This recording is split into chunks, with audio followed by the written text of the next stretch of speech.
Happy Monday, Smiles Tribe. I want to give y'all some tips on what you should be doing on wash day. I washed my mini twist today. I do got this hat because I had to come up here and pick up my groceries, and my hair is air drying. But I just want to pop in right quick just to give y'all some tips on wash day. And wash day, your shampoo day, is so important when it comes to retaining the moisture in your hair. And if you do your shampoo day properly, you will notice throughout the week that you do not have to keep re-moisturizing your hair as much.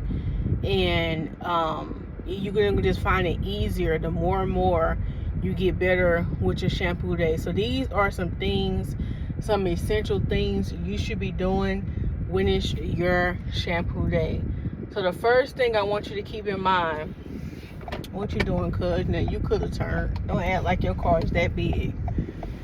See, I always tell myself when I'm out here driving and making a video, the first thing I want you to consider when it's time for your shampoo day, I want you to think about, when was the last time you clarified your hair? When the last time you shampooed your hair with a clarifying shampoo? And I'm bringing this up because I'm all in the road. I'm bringing this up because if you're experiencing dry hair and you haven't used a clarifying shampoo on your hair in months, this will be the ideal time to do it. So my rule of thumb is, regardless, is we want to deep clean, aka clarify our hair once a month. I gotta go by Sally's. Don't let me forget that, y'all. Gotta run by Sally's. You should be clarifying your hair once a month. All right. And the reason why we want to do that is because throughout the course of the month, we put a lot of products on our hair. Even if you're someone who washes their hair once a week, you still need to get into the practice of doing a clarifying shampoo once a month. Okay. It's just like a good hair reset, overall hair reset, so we can make sure that we're not accumulating a lot of buildup. Some people wonder why their hair is dry, and honestly, they're like, I use, sulfate-free shampoos. At least I don't understand why my hair is dry, and it's because you have buildup. So get into a practice. Just a rule of thumb, just to remember, I always say maybe at the beginning of the month, it's the first of the month, so that's a good time to remember. Or you can do it on the 15th. Maybe you get paid on the 15th, but it needs to be in the practice that once a month, regardless of what's going on, get into the habit of clarifying your hair. So that's one thing you should be doing when it comes to your hair on shampoo day. The next thing you want to do is, on shampoo day, if you do start off with a clarifying, you always want to follow up with a hydrating shampoo, a sulfate-free hydrating shampoo. So if you need one, you can go to my website. I have a honey mimosa shampoo and conditioner that's sulfate-free. It's super moisturizing to use on your hair. This shampoo you can use on your hair every week. So if you're someone and you shampoo once a week, this shampoo is safe to use once a week. A clarifying shampoo is not safe to use once a week.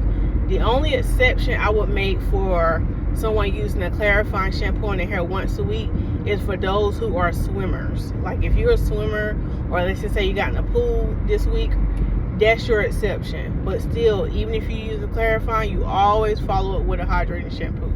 So on shampoo day, always make sure that you're using a sulfate-free shampoo if you are natural.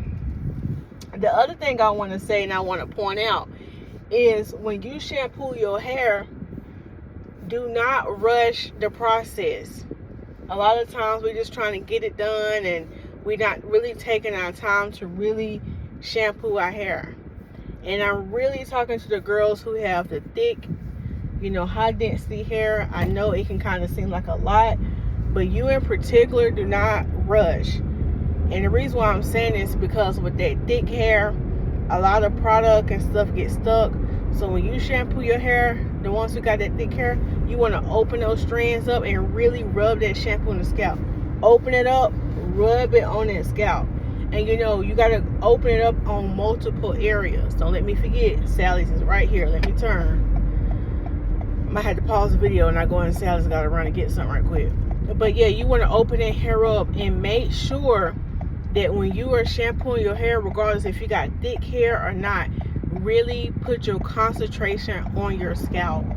Shampoo is for the scalp. I see a lot of girls that just rub the shampoo on the actual strands, like they just rub it down like that. But you really want to put the focus on your scalp, because your scalp is your foundation. When your scalp is healthy and clean and moisturized, that's going to help with the overall health of your hair, okay? So that's why when on shampoo day, you really want to concentrate on your scalp. Once you concentrate on your scalp, if you want to work the shampoo down, you can. But regardless, if you don't rub your fingers to work it down, the shampoo gonna still work its way down, even with you massaging the scalp. So make sure you do that. Really focus on your scalp. Shampoo in sections if you need to do that. If that's gonna make it easier for it, you can even shampoo your hair in twists. Again, I still have my mini twist. I have it in about 6. I braided my mini twist into 6 sections while I shampooed it, because I didn't take out my mini twist. So I'm waiting for them to dry currently. So that's what you want to do. Really put the focus on your scalp on shampoo day. After that, we want to follow up with a deep conditioner. Okay? So you want to make sure when you follow up with that deep conditioner, we do not put conditioner on our scalp. We do not put conditioner on our scalp. If you put the conditioner on your scalp, you're going to notice like later on that you got white flaking going on. So you kind of like defeating the whole purpose, and you're getting buildup right back on your scalp. Your conditioner is for the actual hair strand. So when you put the conditioner on, you primarily want to focus the conditioner on the very, very ends of your hair first, and then work your way up to the mid shaft.